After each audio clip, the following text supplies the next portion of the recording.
Om.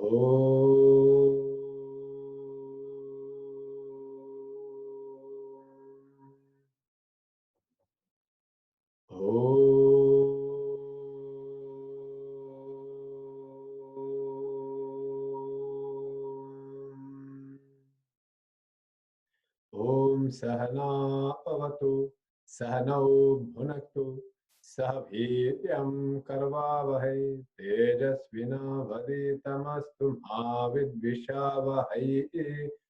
Om Shanti Shanti Shanti. Gurur Brahma Gurur Vishnu Guru Devo Maheshwara Gurureva Param Brahma Tasmai Shri Gurave Namaha. Samasta Jana Kalyani Niratam Karunamayam Namami Chinmayam Devam Sadgurum Brahma Vidharam.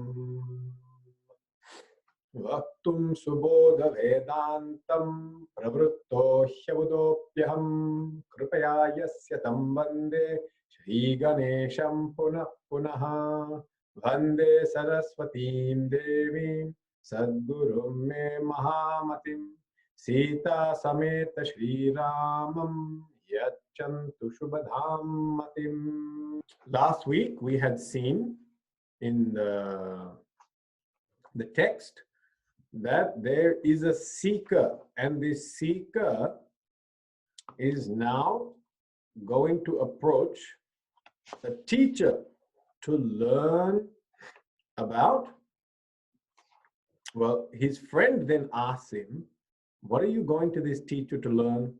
And then he says, I'm going to learn about Vedanta. Then his friend says, what is Vedanta? And he says, Vedanta naham dukkhamayo jivaha. Vedanta teaches me that I am not this individual that is suffering.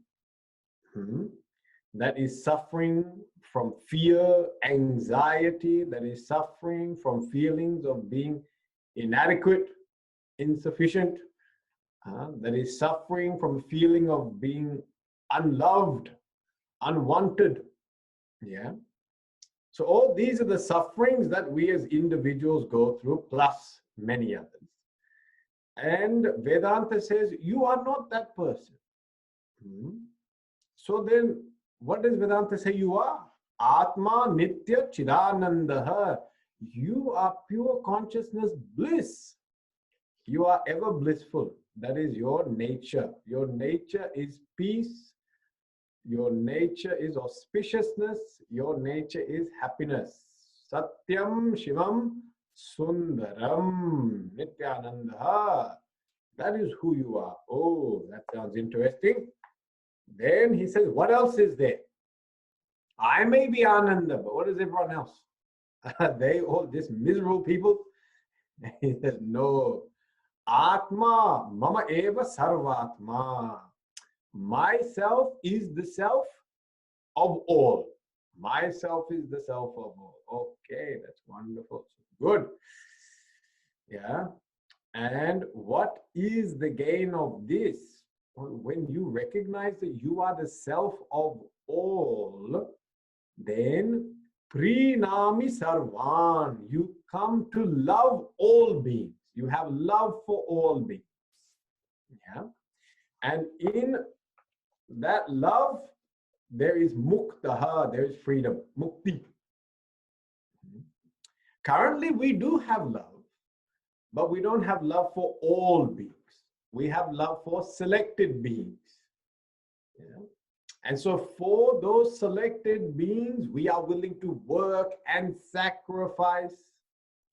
But what happens is, as much as we love some selected beings, we end up disliking other selected beings.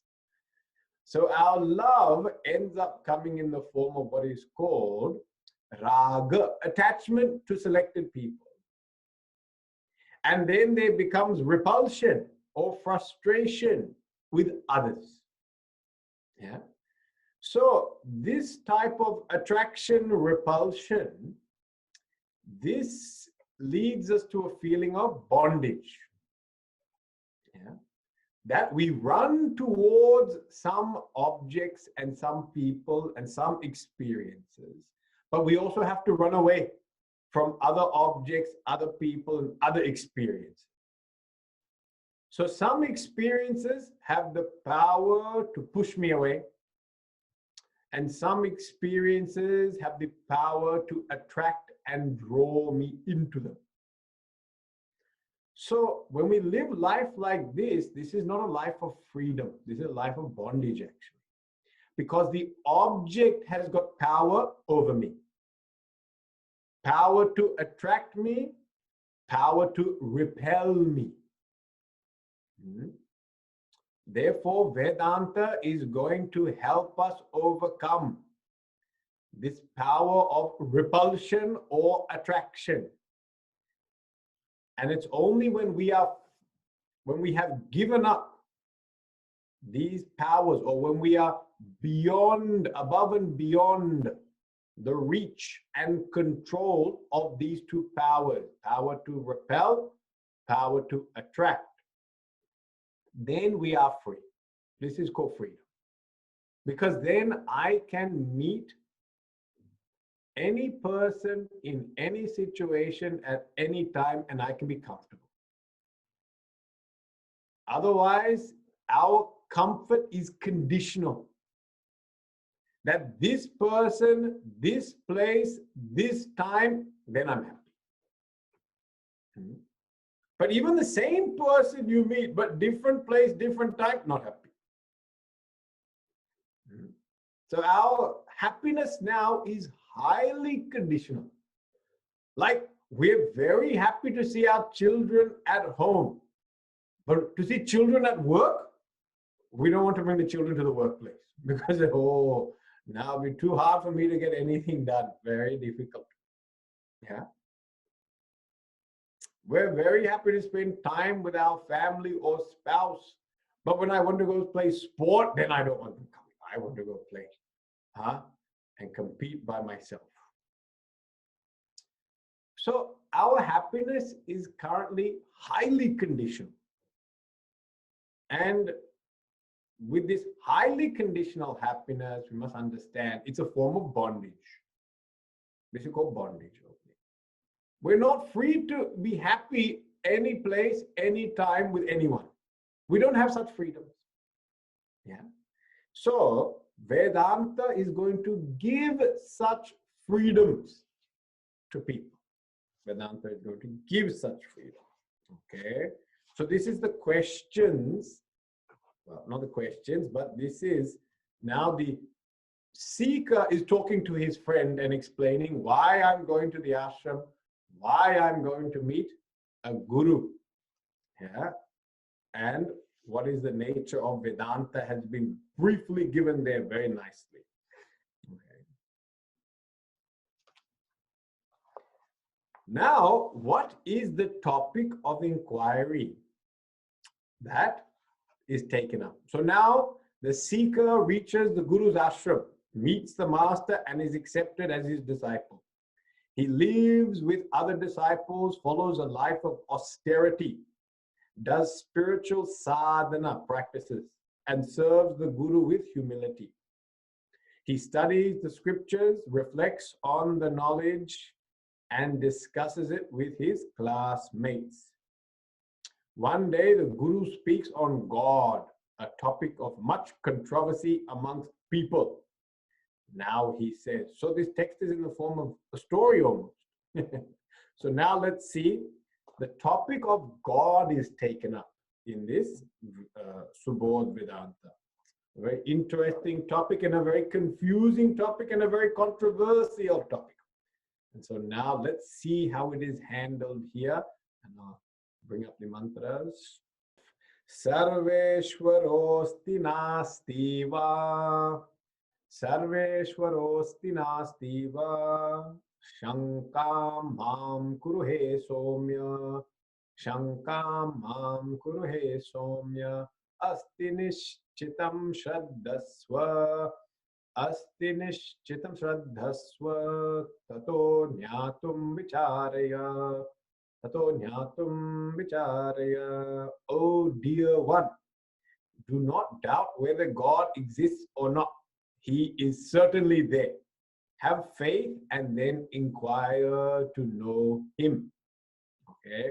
So this is the response of the Guru. The Guru is saying, I understand your doubt. Your doubt is Ishvara asti nastiva. Is there God or not? Does God exist or not? And he says, the key point here, Jnatum vicharaya. We will now do inquiry to know this. Okay. Now it's very interesting, this topic of God, and not even God, even in religion, so many topics are there, which, create a lot of controversy, and they have caused a lot of dislike in the heart of people. They have sometimes caused pain for people in their life. And therefore, people have become quite repelled to these ideas and concepts. And so for many people, actually just having or believing in God is a very repulsive concept. They might think, why believing in God is a repulsive concept? Because they sometimes feel that actually God has let me down. God has failed me. God is punishing me. God has abandoned me. Yeah. Sometimes we feel that. We go through difficult situations in life and then we wonder, why is this happening to me? I have prayed to God, and because I have prayed to God, God should help me. But now I'm suffering so much. Why should I be suffering so much when I have prayed to God? Therefore, our faith in God also goes. And therefore, people say, no, I don't think there is a God. Sometimes people see devotees of God, and when they sometimes see the behavior of these devotees, then they feel, how can they be God? Because their behavior is so bad. Sometimes devotees' behavior can be a little bit terrible as well. So it's a devotee behaving so badly. Can there be such a God only? This devotee is so fanatic. And we've heard of fanatics and extremists. And then we hear of the word extremists and fanatic, we say it can't be God. Because if God really said that, why would he ask you to do all these terrible things to people and create so much hatred in this world? So then doubt comes. I don't think there's God. Another reason why people doubt God is because they see institutions which represent God, religious institutions. And then in those institutions, sometimes we see corruption. In those institutions, sometimes we see terrible things happening. And so therefore, we also feel, if the institution of God is so corrupt, maybe also God doesn't exist. Yeah, maybe the whole thing is just made up. It's a big con job. Just ask me for donations. That's what they're doing. So these are all various reasons why we lose faith in God. Now, if you look at it, actually, God has got nothing to do with these things. All this is to do with people connected to God.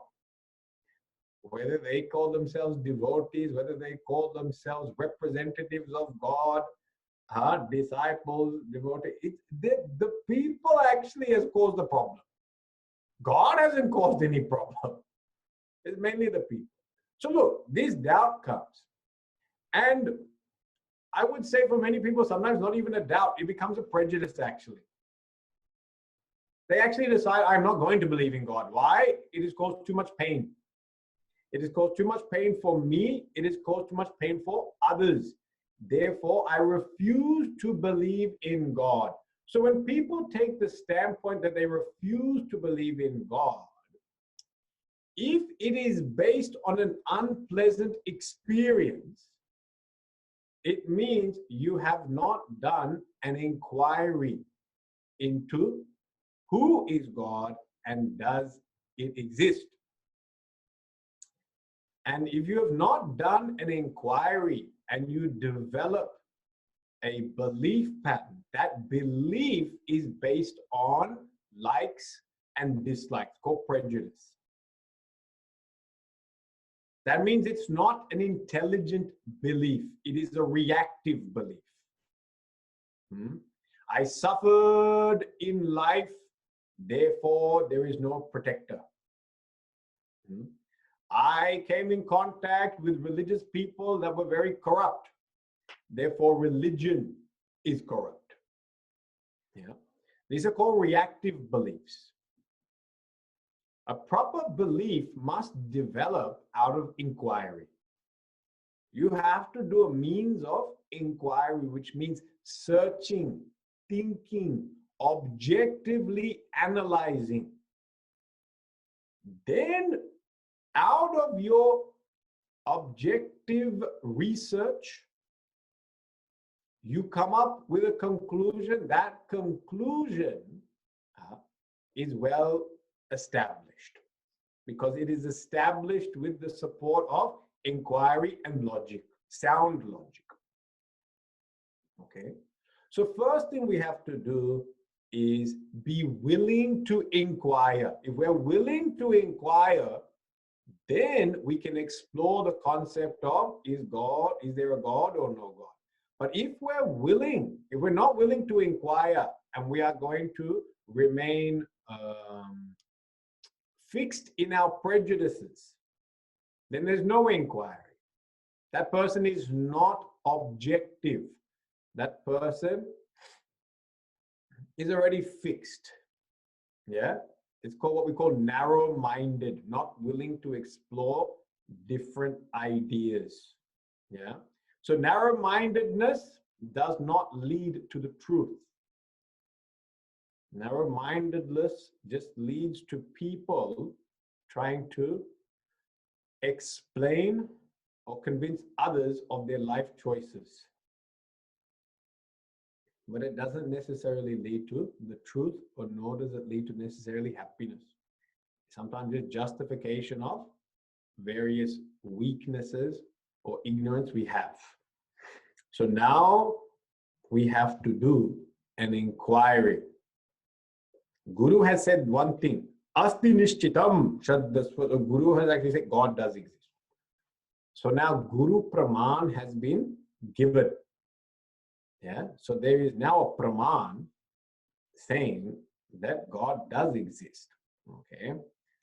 Now, even if Guru says it, it doesn't mean Shishya has to accept it. Just because Guru has said it, Shishya still has to do mananam. Okay. Reflection and vichar must be done. Okay. So now let us see what is the nature. Guru has said it exists. Now Guru has to explain, how does the Guru know it exists? What is the logic that is given to establish that God exists? Okay. 13. Asti rupena ched bhati. Asti rupena ched bhati. Jagat sarvam tataiva tvam. Jagat sarvam tataiva tvam. Asato naiva kalpyeta. Asato naiva kalpyeta. Utpattir jagatasthitihi. Utpattir jagatasthitihi. It's a very interesting shloka. This one I've heard the logic, but I've never seen the shloka composed like this. It's Guruji's composition, very nice. If the world and you are experienced as existing entities, then the creation and sustenance of the world cannot be said to come from non-existing entity. Oh, a little bit confusing. Okay? What it's saying here, if you believe that you exist, and if you believe the world exists, then that world has to come from something that exists. It can't come from something which doesn't exist. Yeah? And so let us just start with that, this line of thought. Actually, let us go on to the next shloka because it will actually help. to unravel this. Sadeva karanam tasmat, Sadeva karanam tasmat, tasvashaktya yutam prabhu, tatsvashaktya yutam prabhu, Ishvara sahivigneyo, Ishvara sahivigneyo, Yahi tvam sharanam vibhum, Yahi tvam sharanam vibhum. Okay.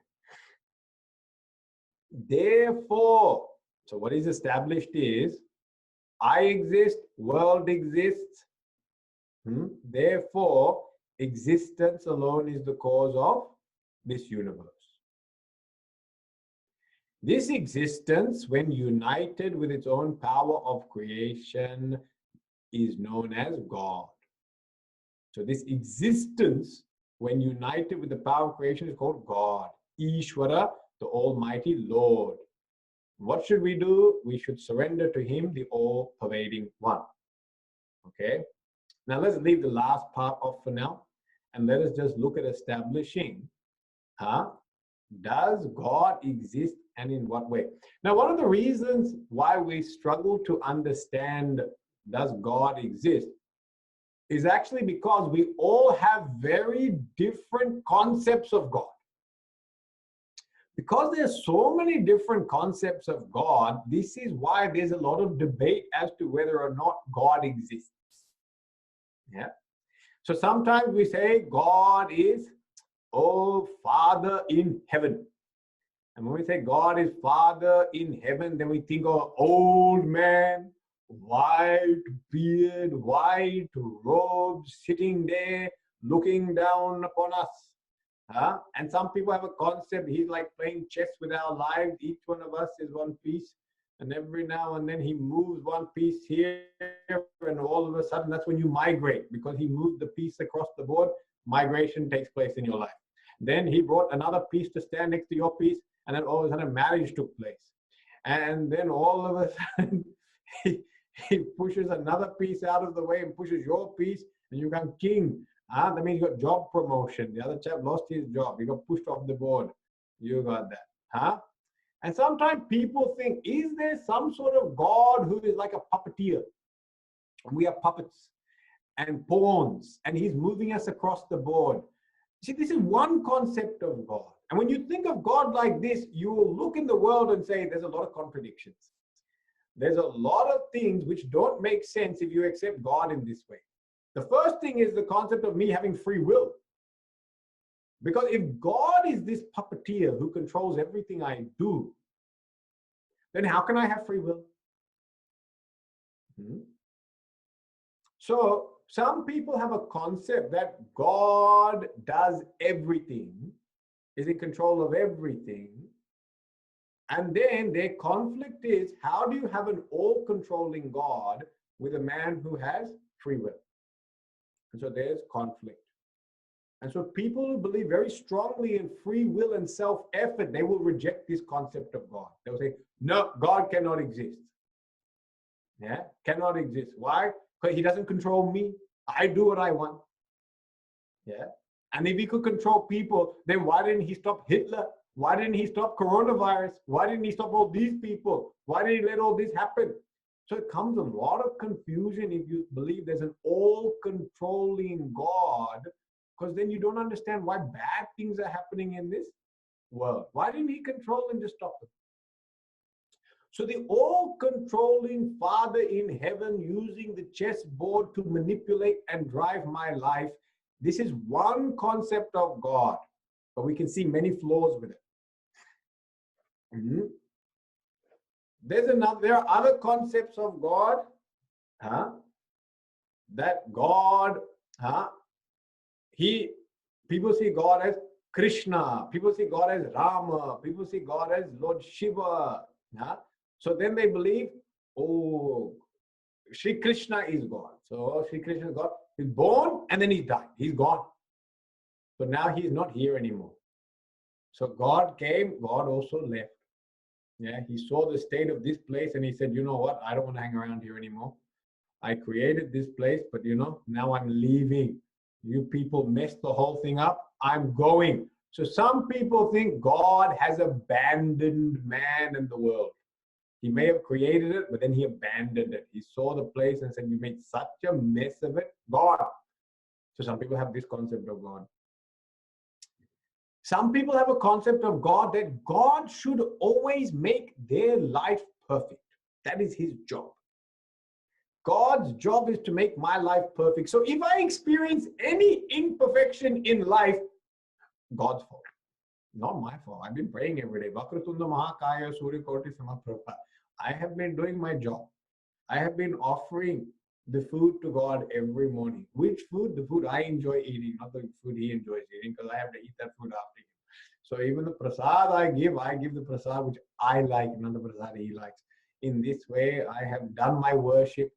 But I found out that my life is not perfect. Yeah. And God, he doesn't.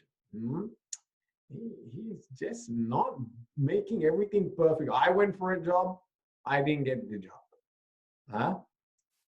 I wanted a blue car. I got a red car. This is not what I wanted. I wanted a house in this suburb. I got a house in another suburb. God is not helping me out. So there's a concept of God as this genie. I like to call him a genie. You know what a genie is? You rub the lamp and all of a sudden he should fulfill any one of your wishes. Okay? So God as a genie, that's another concept. Now, when you look at your own life and you see so many things that don't work out the way you want, then this genie concept also, you give up. He's not that powerful. He's not that good. I think the genie in Aladdin was much more powerful than this God, because he managed to do a few different things. Now God is not doing anything for us. Okay. So genie also, concept gone. Yeah. But now let us get down to the concept that Shastra has to say. Shastra says that God actually is the cause of the universe. That is what Shastra says. What is the definition of God? That from which the entire universe has come. This is the definition of God. Yato va imani bhutani jayante yena jatani jivanti yat prayanta visambishanti ti tad vijñāsasva tad brahma iti. What is this God? God is that from which the entire universe has come, that by which it is sustained, and that into which it dissolves. This is the definition of God. Okay? That from which the universe has come, that by which it is sustained, and that into which it dissolves. Let's call God. Now, what is this mysterious thing from which everything has come? What is this mysterious thing that sustains everything? And what is this mysterious thing into which everything dissolves? It is called existence.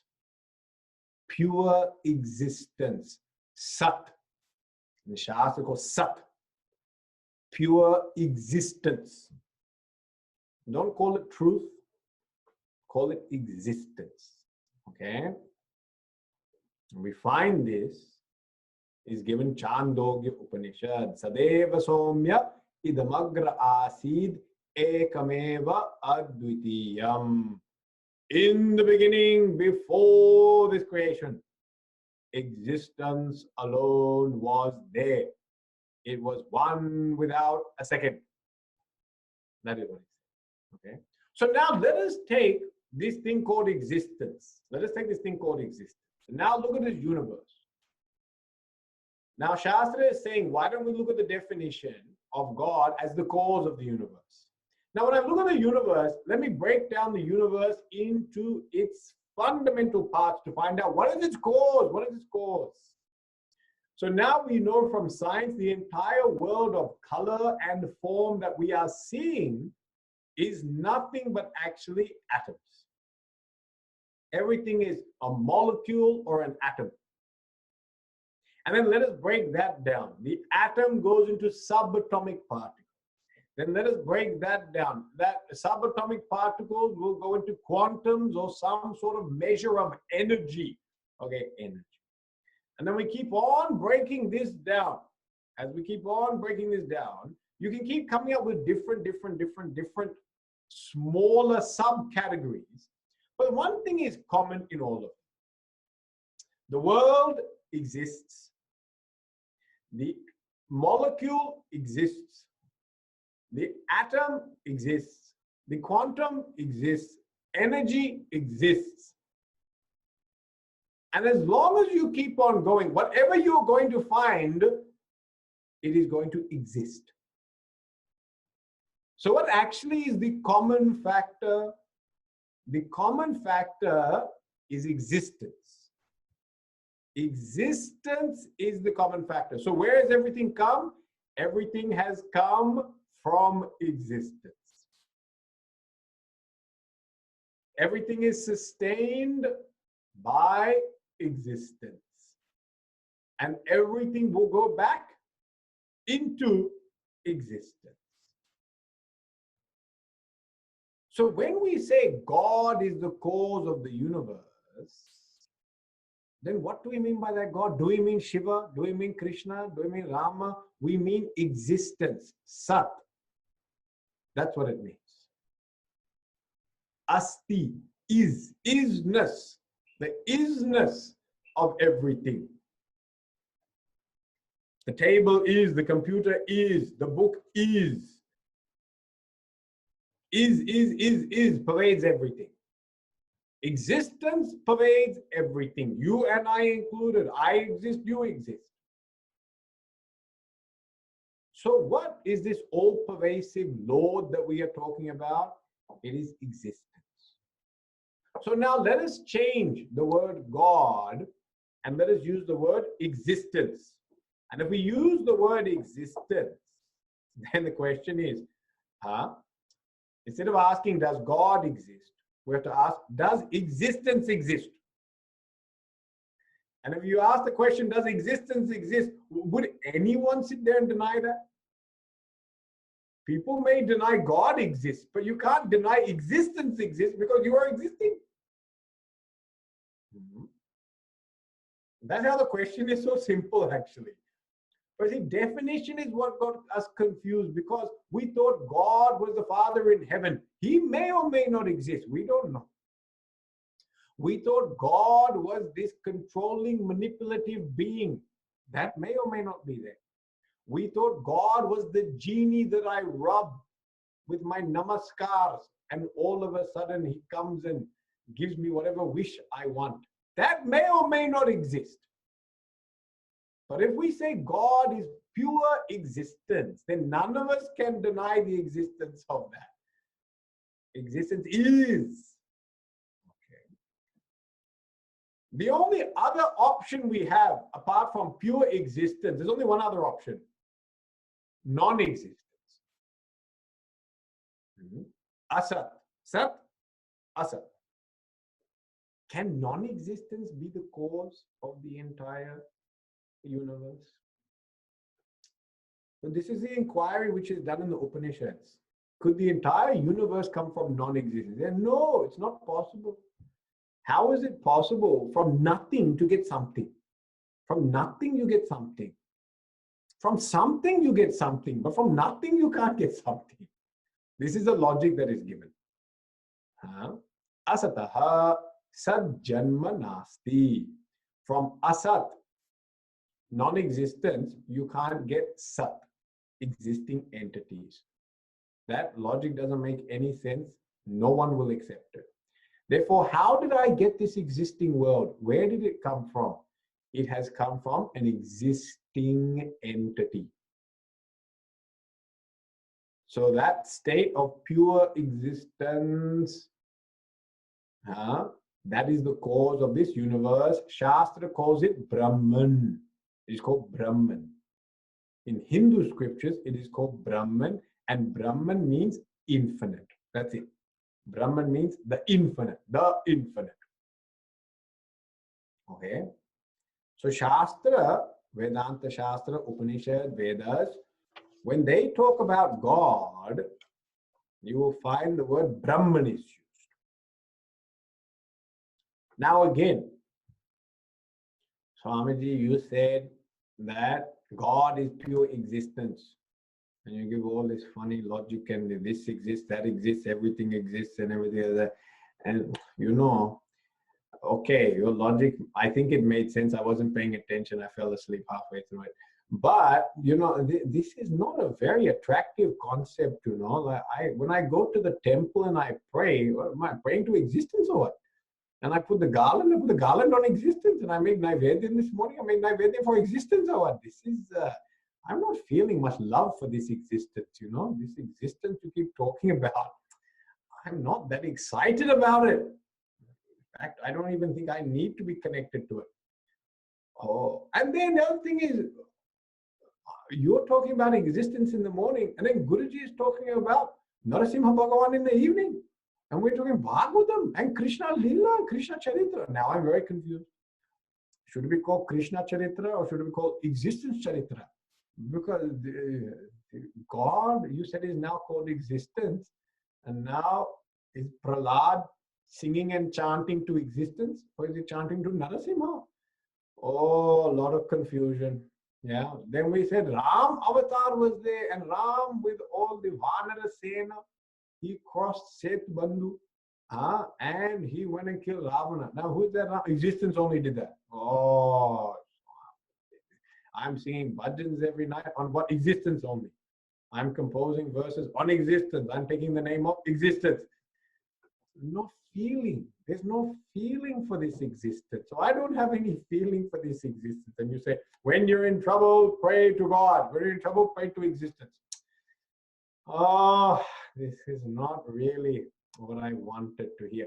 So it seems to be very confusing that here you've done an inquiry. Please understand the reason we are using the word existence is because we are doing inquiry. When you do inquiry, then you cannot bring any sentiments. Inquiry has to be devoid of sentiments. You must look at the facts. Yeah? Sentiments will come in later on. Once we establish the truth, then we can develop sentiments. But whenever you're doing an investigation, it must be objective. In any field. In the company, if they find corruption in the company, investigation cannot be done by in-house investigators. It has to be done by third party. Third party has to come in because they are objective. Anyone inside the company who does the investigation, that person is going to have sentiments towards the company. And therefore, the investigation will be skewed, biased, incorrect. So why have we used the word existence when it's so plain and bland and boring? Because we are doing investigation. Okay. Now, through this investigation, we have come to accept that existence is the cause of the entire universe. Existence supports the universe, and everything goes back into existence. Okay. So now this has been accepted that God is existence. Okay. Or that which is the cause of the universe is existence. We'll accept it. But now, seems pretty boring and dry. Can you please now help me understand what the rest of our culture was talking about with Shravanam, Kirtanam, Vishnu, Smaranam, Pada Sevanam, all these wonderful things? What am I supposed to do with existence? So now we have to understand God has got different expressions. This existence manifests in different ways. And due to the type of manifestation, all of a sudden now sentiments and feelings will start coming for that existence. This is where it gets very interesting. Okay. So now we've established God is existence, and we are going to call it Nirguna Brahman. Okay. Nirguna Brahman is the name of this pure existence. Okay. But now Nirguna means free of all attributes. Doesn't have any attributes. Like plain water. That's it. Plain water. Plain water is there, but a bit boring, you know. Sometimes we like add some cordial into that. So all of a sudden syrup. Then color comes. Taste comes. Yeah. When you add color and taste, you've added guna. You've added attributes. Otherwise, the water doesn't have any color. Water doesn't have any taste. When you look at definition of water, colorless liquid, tasteless liquid, H2O. Now to that H2O, I'm going to add some color and some taste. Now when you do that, you're adding guna. It is called saguna. Saguna. Okay? Saguna means with gunas. So now what has happened? Now to this Nirguna Brahman, which is a bit tasteless, which is a bit bland, it doesn't really touch my heart, we now add gunas. We don't add gunas. Bhagavan adds his own gunas. He starts expressing through these gunas. So now Nirguna Brahman is called Saguna Brahman. Saguna Brahman has now got color and taste, means name and form. He's got attributes. He has got things that now make him very interesting and appealing. And the main thing he's got, he brings out from within himself. From within himself, not anywhere else, because he alone is existing. From within himself, he manifests something very exciting, and that is called his Maya Shakti. So Saguna Brahman is now manifesting his power. Maya Shakti, power of creation. Nirguna Brahman also has Maya Shakti, but it does not express it. No expression of Maya Shakti. It's just sitting there. Saguna brings out and starts expressing Maya Shakti. Maya Shakti means power to create. So all of a sudden, we now give him a different name. We stop calling him Nirguna Brahman in existence, and we now call him Saguna Brahman, and we call him God or Ishvara. Okay? The different names are important to understand. Nirguna Brahman is not called God. Nirguna Brahman is not called Ishvara. Saguna Brahman is called God. Saguna Brahman is called Ishvara. So we have to be clear about these terms. So in our day-to-day lives, if we have this clarity, even in our sadhana, if we have this clarity, we'll know what we're doing. Okay? So now we have Saguna Brahman, which we call God, and this God is manifesting a power. This power is called Maya Shakti. To the Maya Shakti, he can create the entire universe. Okay? Now, another expression. Every now and then, this Saguna Brahman decides he wants to come down and manifest on earth. So when God, Saguna Brahman, decides he wants to manifest, incarnate on earth, he is then called Avatar. Avatar. Okay, so now third name, Avatar. Okay. That means Saguna Brahman has decided, you know what? There's a place called Earth. It looks like these people have messed it up really well. Caused lots of problems for that Earth. Now I better come and clean the mess up. It's like when you buy a house and then you give children a bedroom each. And then when you give them a bedroom each, you expect them, keep your room clean. But every now and then, You walk into that room and it's just a pigsty. So when it is continuously a pigsty, then what happens? Avatar takes place. Devi avatar takes place. Divine Mother comes and she uses various equipments in her hand. We're used to seeing Devi with trident and sword and all that, but our Devi comes with vacuum cleaner and dustpan and broom, yeah, and bucket and water. And she comes and removes all the dirt, including you. Get out of the room while I'm cleaning it. Leave. So this avatar takes place. What is the avatar? Saguna Brahman is now manifesting on earth, called avatar. Now, in this avatar, God can come in many different forms, many different shapes, many different names. Yeah, we've heard of some common ones, which we sometimes call Dasha Avatar, 10 famous avatars of Lord Vishnu. Yeah, and they say Matsya Avatar, as fish. Bhagavan came as fish. Kurma Avatar, Bhagavan came as not kurma, the chutney or the thing you eat. Bhagavan came as kurma means turtle. Yeah. Then Bhagavan gave Varaha, boar. And now we are seeing the fourth one, Narasimha avatar. Guruji taking. Vamana avatar, Parashurama, Sri Rama, Sri Krishna, and then some people, Buddha, and then Kalki. Okay. All these different names. With each a name and form, different personality also comes out. So each avatar has got its own personality.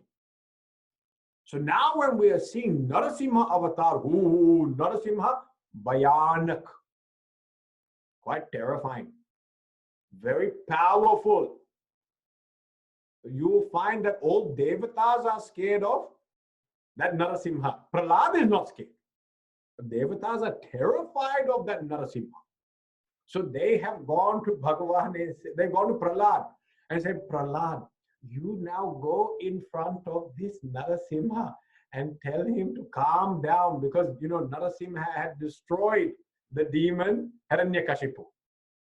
And after destroying him, he was sitting there. And Narasimha means half lion, half man. And with sharp teeth, sharp claws. The ears were pricked up. Blood was all over his mane. All that description was given last night. All over his mane. And he's sitting there, Bhayanak, trembling. Everyone is scared. There's a personality, he comes. Terrifying force, Ugra Rupa. And when you think of Narasimha, you think of the power of God to protect you. That God is so powerful that he can take the most ferocious form to do what? To protect devotee. Name bhakta pranashyati. My devotee will never perish. I will take the most ferocious form to protect him. So even that form. So sometimes Bhagavan comes ferocious form. Sometimes Bhagavan comes friendly, cute form. Little Vamana avatar, little chotu. Little boy he came, Brahmana Bachu. A little fat and tubby, Then also when we see Shri Krishna, Bala Charitra, running around with little anklets, tinkling. They're so cute. Little Krishna is smiling away, stealing the butter. That's very appealing. Well, some people say, no, I want Bhagavan to be a man of righteousness. Okay, Shri Ram, Dharmavan, Satyavan, man of righteousness. And you see in Ramcharitmanas and even Valmiki Ramayana, there's not much discussion on Bala Charitra of Ramayana, of Shri Ram. It's all his Purusha Charitra. When he's adult, we see his Charitra. But Bala Charitra not much. Krishna Bala Charitra plenty. got different personality and aspect is coming out. So when these avatars take place, different aspects of Bhagavan's personality come out. Please understand, it's the one God only. There's one only. But different aspects come out. Just like when you go to work, when you sit at home with your children, when you talk to your wife, and then when you talk to your friends, different aspects of your personality comes out. But it's a one person. So at work, very serious, must get this done, must finish that, that. But when you come home to your little 3-year-old child, and squeezing him, cuddling him, kissing him, that you can't do squeeze, cuddle, and kiss at work. If you do that, big problem. There'll be some harassment issue will be filed, and you'll have lots of problems. So at work, you can't squeeze, cuddle, and kiss, but at home, squeeze, cuddle, and kiss. Yeah? And at work, you ask for the financial budget, but from your child, you can't ask for financial budget. They don't respond to this. They say, what are the expenses? What is the income? Have you balanced your spreadsheet? They don't know, what is he talking about? All I want is $20 to go see a movie. And Appa is asking for a spreadsheet to be balanced. This is too much. Yeah. Different aspects of our personality come out. One person, different aspects. Same thing. One God comes in many different avatars to show different aspects of the personality. What does this do? This caters for the variety of devotees. Because there are different devotees who have different heart, different relationship with God, then Bhagavan takes all these forms. And when he takes all these forms, he then says, you only need to connect with me in one form. Whichever form you find most attractive to your heart, not your head, but to your heart, you take that form and you worship that form. This form of God, which is dear to the devotee's heart, is called Ishta Deva. It's called Ishta Deva. Okay, this is the fourth aspect of understanding God. Okay, so we have Nirguna Brahman, pure existence. Then that pure existence manifests its power to create. It is now called Saguna Brahman. Then that Saguna Brahman decides, I will come down on earth and meet the devotees. It is called Avatar. Many times he comes in many different ways. And then there is one particular form that the devotee becomes attracted to, that is called Ishta Deva. Okay, Ishta Deva. If you can't understand this concept, I'll give you an example. Yeah. Say you go to a party, and at party, one lady is sitting there, and she's just sitting on the couch, not doing anything. She's quietly sitting there. Oh, so you also see distance, namaskar, hello, that's it. Yeah. Now say satsang, say it's a satsang, okay? So just politely you say, but not, you don't think much of her. It's just part of the crowd only. Now all of a sudden satsang starts, bhajan starts. And they ask this lady, sing. Now can you please sing? And all of a sudden, she starts singing.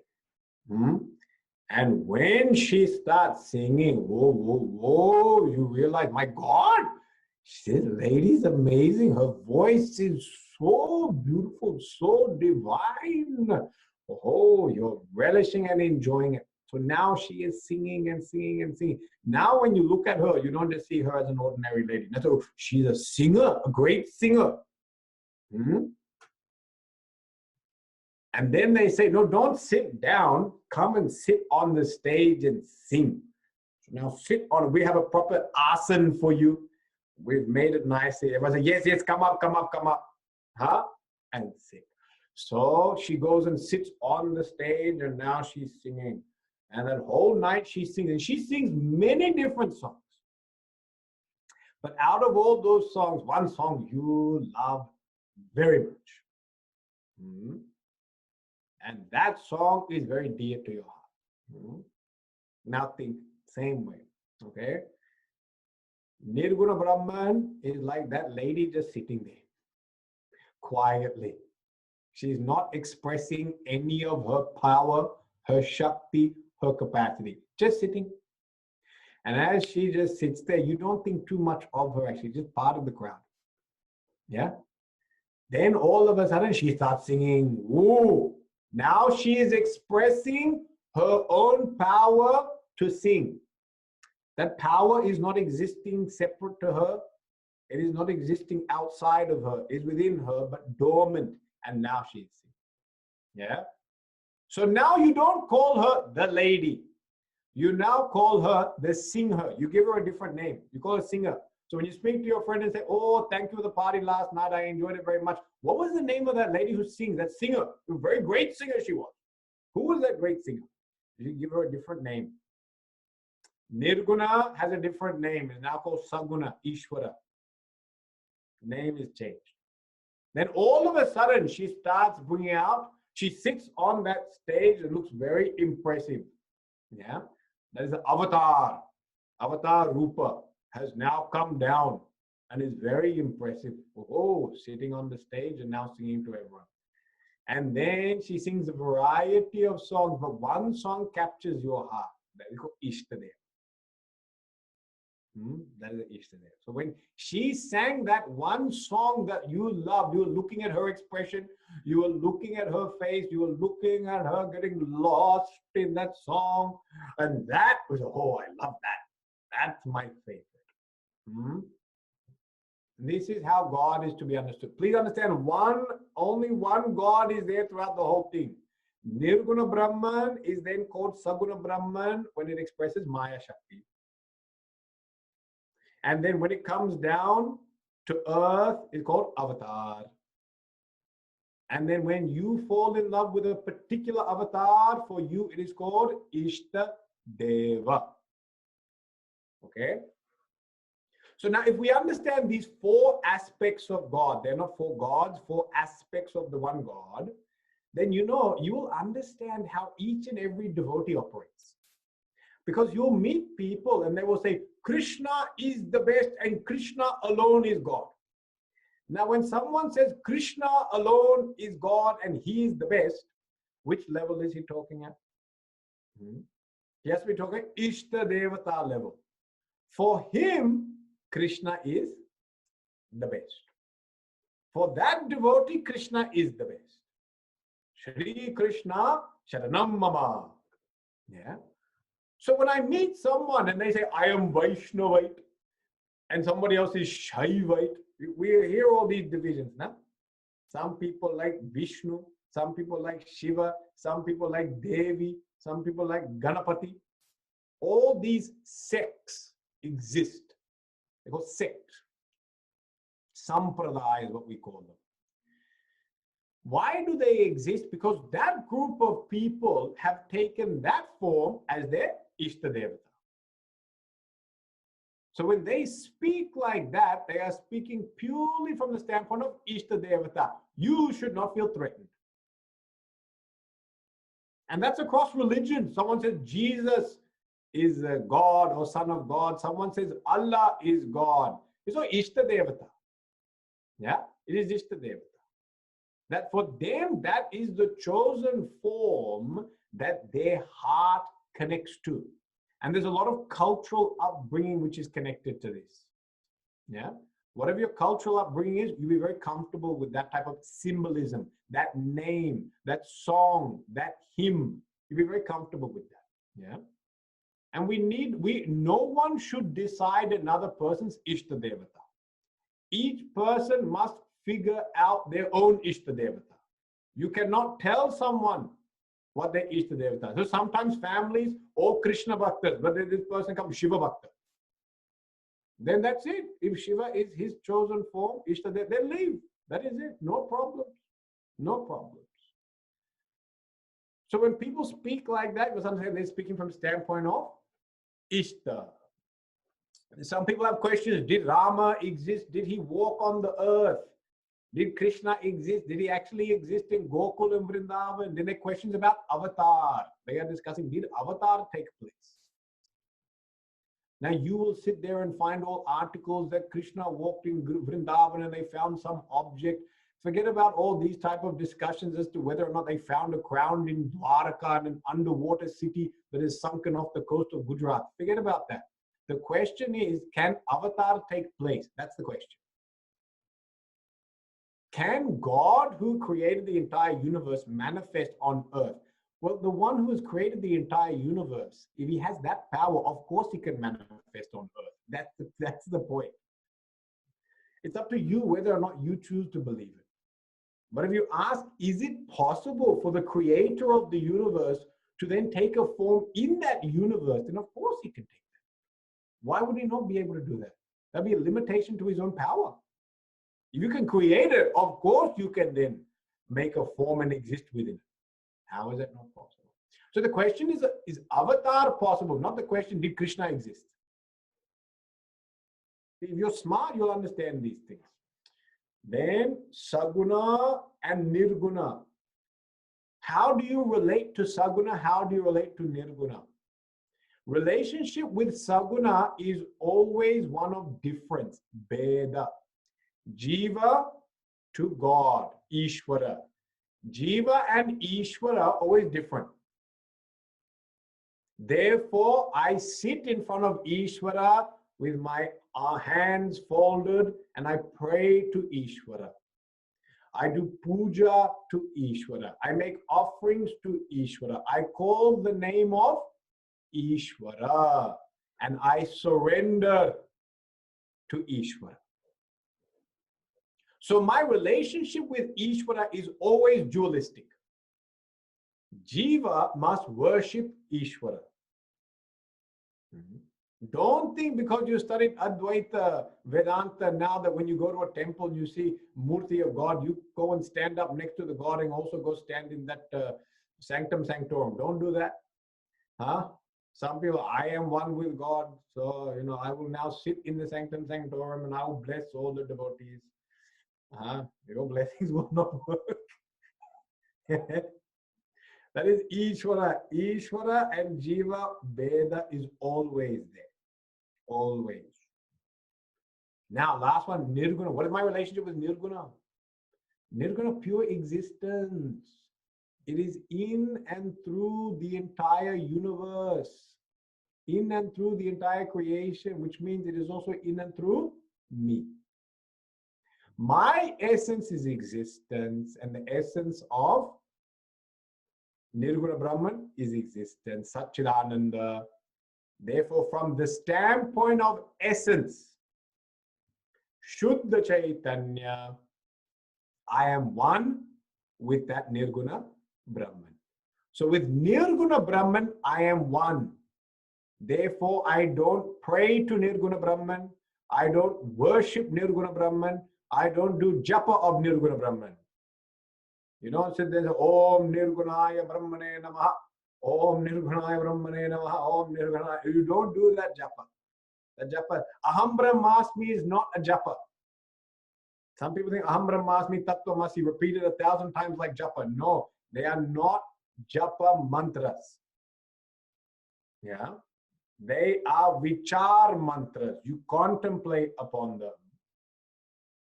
You don't do japa of them. You do japa of Shri Krishna Sharanam Mama, Om Namah Shivaya, Om Namo Narayanaya. They're japa mantras because they are done to Saguna. Okay. So now when we look at it, 4 aspects are there. In the deepest part of my meditation, well, let us start from the bottom, Ishta Devata. So from Ishta Devata, I find that this form of God is most attractive and appealing to me. When you find that, read about that form. Do the Shravanam, listen to the stories of that form of God. Sing the bhajans of that form of God. Chant the name of that form of God. Draw pictures of that form of God. Shravanam Kirtanam Vishnu Smaranam Padasevanam. Do all that with that form of God. Yeah? But don't restrict that God to only one form. Then you have to recognize avatar is also there.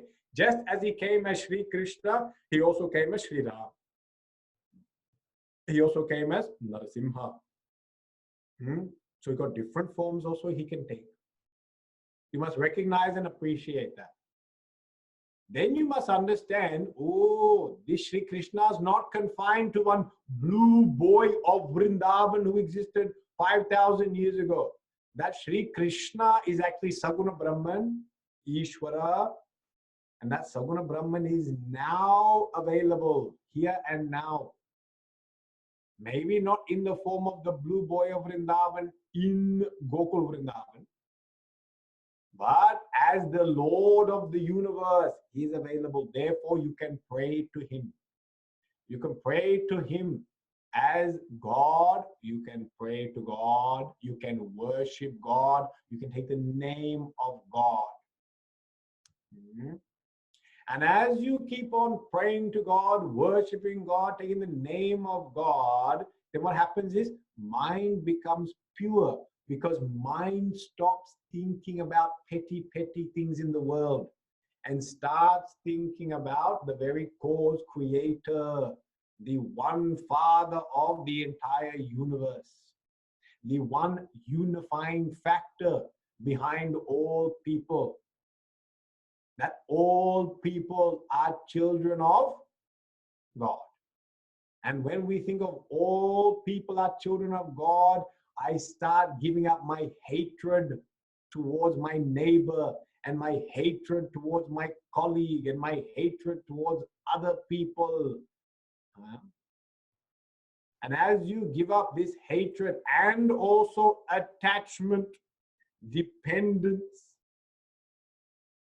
as you give up this hatred and dependence on particular people, your mind becomes pure.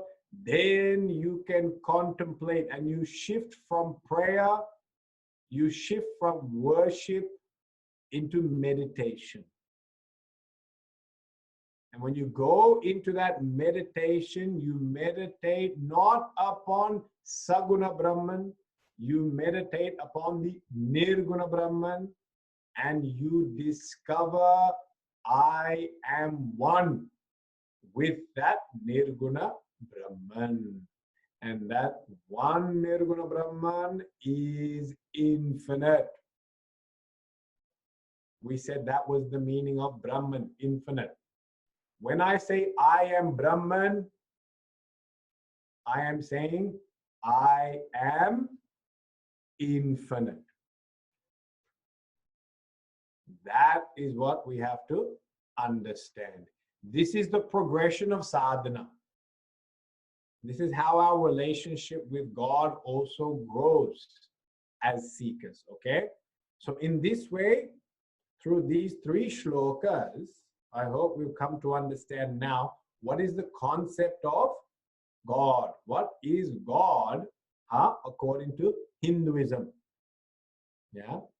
Whenever we have to prove the existence of God, always go back to the concept of Nirguna Brahman, pure existence, that from which the entire universe has come. Then you must understand Nirguna expressing its power becomes Saguna. That Saguna taking form on earth, avatar. And then out of all those avatars, the devotee has particular fascination and love for one form that is called Ishtadeva. Okay? If you have this clear understanding, you will also know how you want to worship and connect with God. And when that becomes clear, you can write your own hymns, write your own stutis, write your own prayers to God. Well, how you see God, it's up to you. Yeah, it's a very good practice, something that we should take up. Yeah, writing a prayer to God. In that prayer, you need not even ask for anything, but you can just say, I want to sing your glories only. That's it. It's a nice sadhana to take up. Okay, that's why it's very beautiful in the evening for us, late night, that Guruji's talks are there, because we are seeing one of the greatest bhaktas, Probably the greatest bhakta within the Bhagavatam is Prahlad. And we are seeing his stuti to God, Narasimha. Very beautiful stuti, very beautiful. So keep listening to that. If you can't understand Hindi, they are sending out English translations, given out written documents on CCMT website, translations of every night's talk. Those who can understand Hindi, then listen to it. It's very beautiful. Okay. Okay, so that's the topic of God for today. Om Purnamada Purnamidam Purnat Purnamadachate Purnasya Purnamadaya Purnameva Vashishyate Om Shanti Shanti Shanti Hari Om Shri Gurubhyo Namaha Hari Om